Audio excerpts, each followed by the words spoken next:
ला Niña आ चुका है और अपने साथ लाया है भारी भरकम तबाही।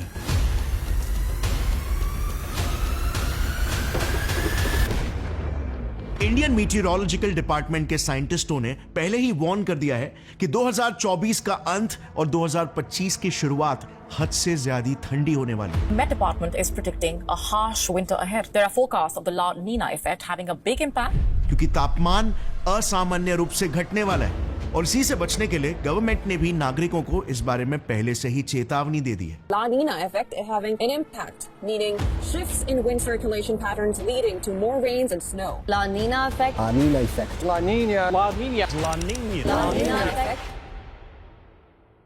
बट अजीब बात तो यह है कि अगर आप गौर करोगे ना तो जिस ठंड की हमें वार्निंग दी जा रही है उस ठंड का तो इंडिया में अब तक कोई खास नामो निशान ही नहीं दिख रहा है। इनफैक्ट उसका एग्जैक्ट उल्टा ही देखने को मिल रहा है क्योंकि इसी साल का अक्टूबर नवंबर का महीना तो हिस्टोरिकली स्पीकिंग सबसे गर्म था। इस साल का अक्टूबर तो 1901 के बाद से आज तक का सबसे गर्म अक्टूबर था और नवंबर नॉर्थ इंडिया का सबसे गर्म नवंबर। तो क्या वाकई में इस साल ला नीना वो तबाही लाएगा जिस बारे में साइंटिस्ट हमें वार्न कर रहे हैं? वेल, हाल फिलहाल में ना अगर आप देखोगे तो इंडिया का वेदर कुछ अजीब तरीके से बिहेव कर रहा है। पिछले 2 दिनों की ही बात है, दिल्ली, पंजाब, उत्तर प्रदेश और हरियाणा जैसे नॉर्थ इंडियन स्टेट्स का टेम्परेचर सडनली ड्रॉप हो गया। मगर दूसरी तरफ साउथ में तमिलनाडु, केरला, कर्नाटका, पौंडीचेरी और इवन बे ऑफ बंगाल के अराउंड स्टेट्स में रेड अलर्ट जारी कर दिया गया था फेंगोल नाम के तूफान के डर से, जो ऑलरेडी संडे रात को 2 बजे तमिलनाडु के बॉर्डर को क्रॉस कर भी चुका है। मतलब इंडिया लिटरली 2 भागों में बंट चुका है। एक तरफ जहां पर नॉर्थ इंडिया में हार्डकोर टेम्परेचर फ्लक्चुएशंस हो रहे हैं, वहीं दूसरी तरफ साउथ इंडिया बारिश और बाढ़ के चलते डूब रहा है। But it doesn't stop here. दुनिया के दूसरे कोने में थोड़ा सा जूम करते हैं तो वहां पर ना पूरा का पूरा उल्टा ही किस्सा चल रहा है। साउथ अमेरिका जल रहा है। रिपोर्ट्स के हिसाब से ऐसा इतिहास में पहली बार हो रहा है कि करोड़ों एकड़ों के जंगल, जस्ट इमेजिन, करोड़ों एकड़ों के जंगल आग की चपेट में है, जिसमें अमेज़न रेन फॉरेस्ट भी शामिल है।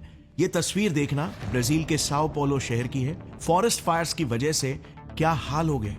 Sao Paulo, Peru, Bolivia, Brazil, Colombia और कई सारे साउथ अमेरिकन देश लिटरली जल रहे हैं। पर इन फायर्स के पीछे का सबसे बड़ा कारण है सूखापन, यानी कि फैमिन। नॉर्थ अमेरिका की भी अगर बात करें तो वहां पर भी हालत कुछ खास नहीं है। लॉस एंजलिस और कनेटिकट के आसपास काफी भयानक बुश फायर्स हो रहे हैं, जो अब तक आसपास के 100 एकड़ जमीन को जलाकर खाक कर चुके हैं। कैलिफोर्निया को तो एक बॉम्ब साइक्लोन जैसे खतरनाक तूफान ने लिटरली अंधेरे में ढकेल दिया है। जगह जगह पर पावर आउटेजेस हो रहे हैं और कुछ जगहों पर तो फेटालिटीज तक। अब जरा ध्यान से समझना, ये घटनाएं दुनिया के 2 अलग अलग कोनों में एक ही वक्त पर होते हुए जरूर दिखाई दे रही है, बट पता है ये सारी घटनाएं आपस में कनेक्टेड है। इन सभी घटनाओं के पीछे एक ही कनेक्शन है, द ला नीनिया इफेक्ट, और द ला नीनिया आ चुका है। सो आखिर ये ला नीनिया होता क्या है? क्यों हर जगह पर इस ला नीनिया की ही बातें चल रही है? इसका इन सारी अनकनेक्टेड लगने वाली घटनाओं के साथ क्या कनेक्शन हो सकता है? और यही ला नीनिया आगे जाकर इंडिया में क्या तबाही लाने वाला है? वेल, चलिए ब्रेक डाउन करते हैं इस कॉम्प्लिकेटेड से कम समझ में आने वाले कॉन्सेप्ट को आसान शब्दों में और ढूंढते हैं इन्हीं सवालों के जवाब, one step at a time, starting with what exactly is La Nina. So well friends, एकदम आसान भाषा में अगर बताऊं ना तो ला नीनिया प्रकृति का एक ऐसा परिवर्तन यानी कि बदलाव है जिसमें पैसिफिक ओशन के एक साइड के देशों में भारी बारिश और बाढ़ आने लगती है तो उसके ऑपोजिट साइड के देशों में सूखा पड़ने लग जाता है। यानी कि एक साथ एकदम ऑपोजिट घटनाएं पैसिफिक ओशन के ऑपोजिट साइड वाले देशों में घटने लगती है। और बॉम्ब साइक्लोन्स और फायर्स जैसे डिस्ट्रक्टिव घटनाएं तो जो अभी अमेरिका में हो रहे हैं, ये तो बस इसका एक बाय प्रोडक्ट है। पता है 1950 से लेकर 2023 तक कुल मिलाकर 25 बार हमें ला नीनिया को भुगतना पड़ा है और इसमें से 7 बार तो हालत इतनी बुरी बन गई थी कि पूरे इंडिया भर की फसल बाढ़ और ठंड की वजह से तबाह हो गई थी और भूखमरी की वजह से लाखों लोगों की मौत हो गई। लगातार 4 दिनों तक हुई बारिश ने किसानों की फसलों को बर्बाद कर दिया और ओले गिरने से खेती तबाह हो गई। एक किसान ने तो फसल को बर्बाद होता देख खेत में ही दम तोड़ दिया। और ये सिलसिला अब तक एक रिपीटेटिव साइकिल के फॉर्म में चलते आ रहा है। मैथमेटिकली अगर देखा जाए तो एक ला नीनिया इवेंट लगभग 1 से 1.5 साल तक चल सकता है। बट 1973 में वर्ल्ड मीटियोरोलॉजिकल ऑर्गेनाइजेशन के अर्थ साइंटिस्टों ने कुछ अजीब ऑब्जर्व किया, the rarest of the rare, a triple dip La Nina. वैसे तो ला नीनियास कभी 1.5 साल से ज्यादा एक्टिव नहीं रहते, लेकिन आज से 45 साल पहले 1973 में एक ऐसी अजीब घटना देखने को मिली जो एक्सट्रीमली रेयर थी। एक ऐसा ला नीनिया जो दुगने ड्यूरेशन तक यानी कि लिटरली 3 सालों तक चला था, और इसीलिए इसे ट्रिपल डिप ला नीनिया बोला गया। और इंटरेस्टिंगली अभी जो 2020 से 2023 तक ला नीनिया चला था ना, वो इसी ट्रिपल डिप ला नीनिया का ही लेटेस्ट वर्जन था। बट नोआ यानी national oceanic and atmospheric administration और वर्ल्ड मीटियोरोलॉजिकल ऑर्गेनाइजेशन ही कंफ्यूज थे कि ऐसा अचानक से कैसे हो गया। कोई भी इसे एक्सप्लेन ही नहीं कर पा रहा था कि ये कैसे हुआ। पर इस वजह से ऑस्ट्रेलिया और न्यूजीलैंड में भारी फ्लड्स आए, तबाही मची और साउथ अमेरिका जलने लग गया। कोविड-19 के चलते ये न्यूज कहीं ना कहीं दब गई थी, पर ट्रिपल डिप ला नीनिया ने कई जाने ली और बिलियंस ऑफ डॉलर्स की तबाही मचाई। और इसीलिए ये भी कई लोगों का डर बन गया है आज कि हमें आगे का रास्ता ठीक से दिखाई ही नहीं दे रहा।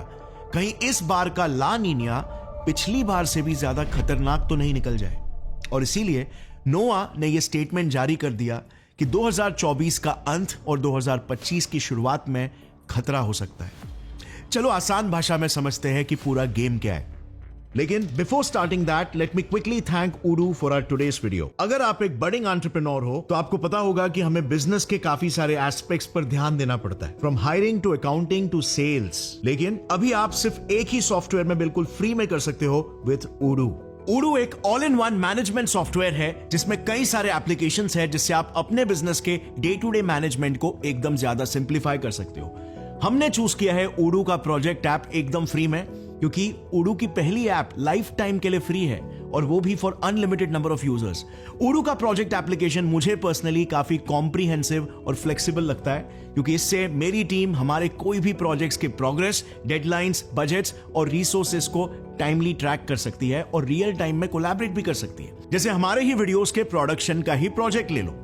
सो इस ऐप में हमें सिर्फ एक न्यू प्रोजेक्ट को क्रिएट करके उसके सारे स्टेजेस को क्रिएट और कस्टमाइज करना है, जैसे research, video production, sound, quality control and finally upload. अब कोई भी नया स्क्रिप्ट स्टार्ट होता है तो उसके प्रोग्रेस के हिसाब से हमें सिर्फ डिफरेंट स्टेजेस में ड्रैग एंड ड्रॉप करना है until it is completed. Of course इसी ऐप से हम टास्क्स में कमेंट्स, टाइम और डेडलाइंस भी ऐड कर सकते हैं। फिर एक्टिविटीज जैसे कि कॉल्स, टू डूज, मीटिंग्स वगैरह भी स्केड्यूल कर सकते हैं। बेसिकली प्रोजेक्ट ऐप से आप अपने पूरे प्रोजेक्ट का एक ओवरव्यू रख सकते हो, वो भी एब्सोल्युटली फ्री में। सो चाहे डिजिटल मार्केटिंग हो, कंसल्टिंग, रिसर्च प्रोजेक्ट, मैन्युफैक्चरिंग या even podcast and video productions या और भी कुछ हो जो आपको मैनेज करना है, आप सब कुछ यहीं से कर सकते हो। होस्टिंग और सपोर्ट भी यहां पर लाइफ टाइम फ्री और अनलिमिटेड ही रहेगा, और बाकी एप्स का एक्सेस आपको सिर्फ 580 रुपीज के सब्सक्रिप्शन पे मिल जाएगा। लिंक मैंने नीचे डिस्क्रिप्शन में डाल दिया है। अब वापस से लौट आते हैं हमारे वीडियो पर। देखो, पैसिफिक ओशन दुनिया का सबसे बड़ा महासागर है, राइट? ये लिटरली पृथ्वी की सतह का 1/3 हिस्सा है। इतना बड़ा एरिया होने की वजह से ये दो चीजें, नंबर 1 हमारे क्लाइमेट और नंबर 2 टेम्परेचर्स को स्ट्रांगली इन्फ्लुएंस करने की ताकत रखता है। अब साइंस एकदम सिंपल है। हमारी पृथ्वी गोल घूमती है, राइट? पर क्या पृथ्वी का एक एक भाग इक्वली सेम स्पीड से गोल घूमता है? वेल, आप सोचोगे पूरी पृथ्वी ही जब एक स्पीड में रोटेट कर रही है तो सारे भाग भी तो एक ही स्पीड से रोटेट करते होंगे। वेल, ऐसा नहीं है। पृथ्वी के वो एरियाज जो सेंटर यानी कि इक्वेटर के करीब है ना, वो ज्यादा तेज घूमते हैं एज कंपेयर टू एरियाज जो पोल्स के अराउंड है। एक इजी एग्जांपल से समझाता हूं। आपने बचपन में कभी किसी लट्टू या फिर भौरे से तो खेला ही होगा। आपने नोटिस किया होगा कि जब भी आप किसी स्पीड में घूमते हुए लट्टू के सेंटर में टच करते हो तो वहां पर आपको ज्यादा फोर्स फील होता है एज कंपेयर टू लेट से आप उसके ऊपर टॉप के एरिया में टच करो तो। हमारे अर्थ का भी कुछ ऐसा ही हाल है। अर्थ के इक्वेटर पर फोर्स ज्यादा है और पोल्स पर कम। ये इसीलिए क्योंकि अर्थ सेंटर से ज्यादा चौड़ा है as compare to the poles. इसीलिए सेंटर पर जो भी अर्थ का भाग है ना, उस भाग के जो पार्टिकल्स है उन्हें अर्थ का एक 360 डिग्री रोटेशन कंप्लीट करने के लिए एक लंबा कर्व्ड पैथ ट्रैवल करना पड़ता है एज कंपेयर टू अर्थ के वो भाग के पार्टिकल्स जो पोल्स में है। पर समय तो एक 360 डिग्री रोटेशन के लिए सेम ही लगता है दोनों एरियाज के लिए, और इसीलिए रोटेशनल फोर्स ज्यादा फील होता है सेंटर की तरफ। अब चलो ये तो समझ में आ गया कि पृथ्वी सेंटर में ज्यादा फास्ट स्पिन हो रही है, तो इसका क्या परिणाम हो सकता है? वेल, सबसे बड़ा इफेक्ट पड़ता है विंड पैटर्न्स पर। नॉर्दर्न हेमिस्फीयर में सीधे बहते विंड्स अपने राइट साइड की ओर डिफ्लेक्ट होने लगते हैं, और सदर्न हेमिस्फीयर में सीधे बहते विंड्स अपने लेफ्ट साइड की ओर डिफ्लेक्ट होने लगते हैं, बेंड होने लगते हैं, जस्ट क्योंकि हमारी पृथ्वी राइट साइड की ओर तेजी से रोटेट कर रही है। और जितना ज्यादा इक्वेटर की तरफ ये विंड्स बहेंगे ना, उतना ही ज्यादा ये विंड्स डिफ्लेक्ट करेंगे, क्योंकि इक्वेटर की तरफ रोटेशनल स्पीड सबसे फास्ट है, राइट? इसी इफेक्ट को हम कहते हैं द कोरियोलिस इफेक्ट। अब जरा इस वीडियो को कुछ सेकंड्स के लिए पॉज करना और मुझे बताना कि इन दोनों टोर्नेडोज में से कौन सा टोर्नेडो नॉर्दर्न हेमिस्फीयर में घूम रहा है और कौन सा टोर्नेडो सदर्न हेमिस्फीयर में। वेल, मे बी आप बोलोगे कि ये घूमते हुए टोर्नेडोज को देखकर ही इनके लोकेशन के बारे में कैसे बताया जा सकता है, बट फैक्ट ये है कि टोर्नेडोज जो पृथ्वी के सदर्न हिस्से में घूमते हैं ना, वो क्लॉकवाइज मोशन में स्पिन करते हैं, और नॉर्दर्न हेमिस्फीयर में जो टोर्नेडोज घूमते हैं वो ठीक उसका उल्टा एंटी क्लॉकवाइज मोशन में घूमते हैं। ऐसा होता है कोरियोलिस इफेक्ट की वजह से ही। टोर्नेडोज के सेंटर में जो उसका ब्लैक वोर्टेक्स होता है ना, वो एक लो प्रेशर एरिया होता है, और साउथ से इक्वेटर की तरफ बहती स्ट्रेट हवाएं अर्थ के रोटेशन की वजह से लेफ्ट साइड की तरफ कर्व हो जाती है, और उस लो प्रेशर वर्टेक्स के अराउंड एक कर्व्ड मैनर में क्लॉकवाइज डायरेक्शन में स्पाइरल करते चली जाती है। और इसका एग्जैक्ट उल्टा नॉर्दर्न हिस्से की हवाओं के साथ होता है, वो अपने राइट साइड बेंड करती है और फिर लो प्रेशर वर्टेक्स के अराउंड एक एंटी क्लॉकवाइज मोशन में स्पाइरल करती चली जाती है। सो इससे ये तो क्लियर हो गया है कि हमारे अर्थ के रोटेशन का हमारे विंड पैटर्न्स पर कितना बड़ा इफेक्ट पड़ता है। और विंड पैटर्न्स पृथ्वी पर क्या अहम चीज डिसाइड करते हैं, मुझे बताओ। वेल, गर्मी लगती है तो क्या लगाते हो? एसी। ये एसी क्या फेंकता है? ठंडी हवा, राइट? विंड पैटर्न्स डिसाइड करते हैं कि पृथ्वी पर कौन सी जगह पर क्या टेम्परेचर होगा, क्योंकि अगर ठंडे विंड्स एक जगह से दूसरे गर्म जगह पर मूव कर रहे हो तो वो उस गर्म जगह के टेम्परेचर को ठंडा कर देंगे, और इसका उल्टा भी होता है। जब गर्म हवा किसी एक भाग से दूसरे ठंडे भाग में ट्रैवल करे तो वहां पर वो गर्मी ला देंगे। सो ये फंडामेंटल समझने के बाद अब आते हैं दोबारा से हमारे सबसे बड़े ओशन पैसिफिक ओशन पर, पृथ्वी का 1/3 हिस्सा, जहां पर ही मेन एक्शन है। पैसिफिक ओशन का जैसे आप देख सकते हो अच्छा खासा हिस्सा इक्वेटोरियल रीजन में स्थित है, जिस रीजन के अराउंड ये सारे देश मौजूद है और हमारे इंडिया का सदर्न टिप भी। अब मुझे बताओ, बेस्ड ऑन जितना भी हमने सीखा, पैसिफिक ओशन के साउथ ईस्टर्न पार्ट में विंड्स के बहने का डायरेक्शन या पैटर्न क्या होना चाहिए? सोचो। ऑफ कोर्स राइट से लेफ्ट की तरफ, यानी कि ईस्ट से वेस्ट की तरफ, राइट?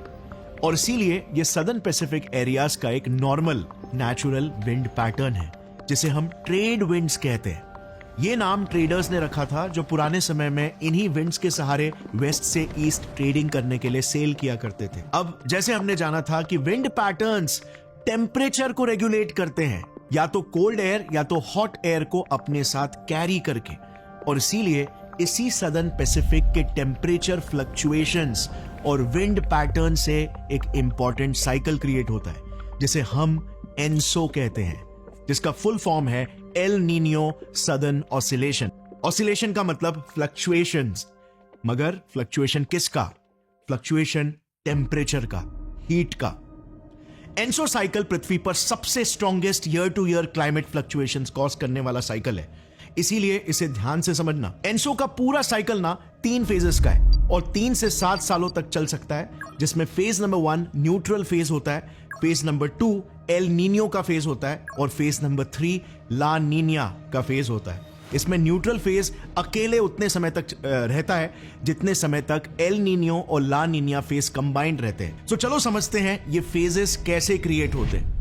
सो पैसिफिक रीजन में होता क्या है ना, जैसे ही ट्रेड विंड्स ईस्ट से वेस्ट की तरफ ब्लो होती है, वो अपने साथ समुद्र के ऊपरी सतह के गर्म पानी को भी आगे ढकेलते हुए चलती है। इससे वेस्टर्न रीजन्स में हॉट वाटर इकट्ठा होने लगता है और ईस्टर्न रीजन्स का पानी ठंडा होने लगता है, क्योंकि ऊपर के लेयर्स का गर्म पानी आगे ढकेला गया तो नीचे के लेयर्स का ठंडा पानी ऊपर सतह पर आ जाता है। अब डिपेंडिंग अपॉन पैसिफिक ओशन का टेम्परेचर कितना है, डिसाइड होता है कि कौन सा एनसो साइकिल का फेज आएगा। अगर पैसिफिक ओशन का तापमान एवरेज के करीब है तो ये न्यूट्रल स्टेट कॉज करेगा। अगर ट्रेड विंड्स कमजोर है और वो गर्म पानी को ईस्ट की तरफ ढकेल ही नहीं पा रहे तो ये एल नीनियो फेज कॉज करेगा। और अगर ट्रेड विंड्स बहुत ही ज्यादा पावरफुल है और ज्यादा ही तेजी से गर्म पानी को वेस्ट की तरफ ढकेल रहे हैं तो पैसिफिक ओशन और ज्यादा कूल हो जाएगा, एवरेज से ज्यादा कूल हो जाएगा और ये ला नीनिया फेज कहलाया जाएगा। अब ध्यान देना, ला नीनिया फेज में पैसिफिक ओशन तो कूल हो गया मगर सारा गर्म पानी तो वेस्टर्न रीजन्स में इकट्ठा हो गया ना, तो इससे क्या होगा? इससे इन रीजन्स में एक हाई प्रेशर जोन बन जाएगा, एक ऐसा जोन जो तेजी से अपनी तरफ बारिश के बादलों को अट्रैक्ट करने लगेगा। और एग्जैक्टली उसके ऑपोजिट साइड में यानी कि अमेरिकाज में ये कोल्ड वाटर्स की वजह से लो प्रेशर जोन क्रिएट होगा जो बादलों को दूर भगाएगा और सूखा कॉज करेगा। इसीलिए La Nina India, Indonesia, Malaysia, Philippines, Thailand जैसे वेस्टर्न पैसिफिक देशों में तेज बारिश लाता है, तो वहीं पर अमेरिकाज में यह सूखा और ठंडा मौसम क्रिएट करता है। सो अब आपको समझ में आ रहा होगा कि इंडिया के साउथ में बिन मौसम की बरसात आज के तारीख में क्यों हो रही है, तूफान क्यों आ रहे हैं और ये बाढ़ क्यों ला रहे हैं। 2024 में इंडिया ऑलरेडी 3 मेजर साइक्लोन्स को फेस कर चुका है जिससे अभी भी हम पूरी तरीके से रिकवर नहीं कर पाए। हमने खतरनाक साइक्लोन्स देखे जैसे साइक्लोन रेमाल जो मई 24 से मई 28 तक चला ओडिशा में, जिसने 84 लोगों को मार दिया, 2500 घर बर्बाद कर दिए और जिस वजह से 1 लाख लोगों को रेस्क्यू करना पड़ा, शिफ्ट करना पड़ा। दूसरा मेजर साइक्लोन था साइक्लोन आसना जो अगस्त 25 से सितंबर 3 तक मध्य प्रदेश में चला, 50 लोग मारे गए और 40,000 लोगों को रेस्क्यू किया गया। तीसरा बड़ा साइक्लोन था साइक्लोन दाना जो अक्टूबर 24 से 25 तक ओडिशा वेस्ट बंगाल में चला, जिसमें गवर्नमेंट ने सही समय पर एक्शन तो ले लिया जिस वजह से सिर्फ 4 ही कैजुअलिटीज हुई मगर 8 लाख लोगों को इवैक्यूएट किया गया और 5,800 घर बर्बाद हो गए। और इवन अभी जस्ट लेट नवंबर से ही इंडियन मीटियोलॉजिकल डिपार्टमेंट साइक्लोन फेंगोल के बारे में वार्न कर रही है सदर्न स्टेट्स को, जैसे तमिलनाडु, कर्नाटका, केरला, पौंडीचेरी और इवन बे ऑफ बंगाल के अराउंड के रीजन्स में भी काफी सारे अलर्ट्स इशू किए गए हैं। At least 3 people died in rain-related incidents as Cyclone Fengol passed through South India. Breaking updates now pouring in. Cyclonic storm Fengol over southwest Bay of Bengal is just about 210 kilometers southeast of Chennai. It's been issued across several parts of Tamil Nadu as Cyclone Fengol forms over the Bay of Bengal.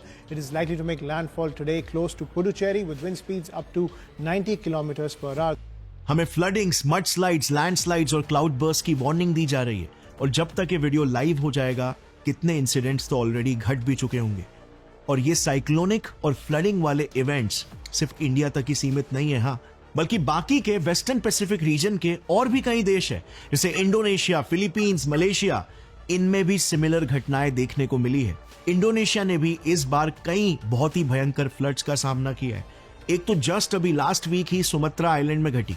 इन घटनाओं के पीछे भी ला Niña का ही influence है। In Indonesia, heavy flooding on Sumatra Island has left 2 children dead. Some 24,000 people have been forced to flee their homes.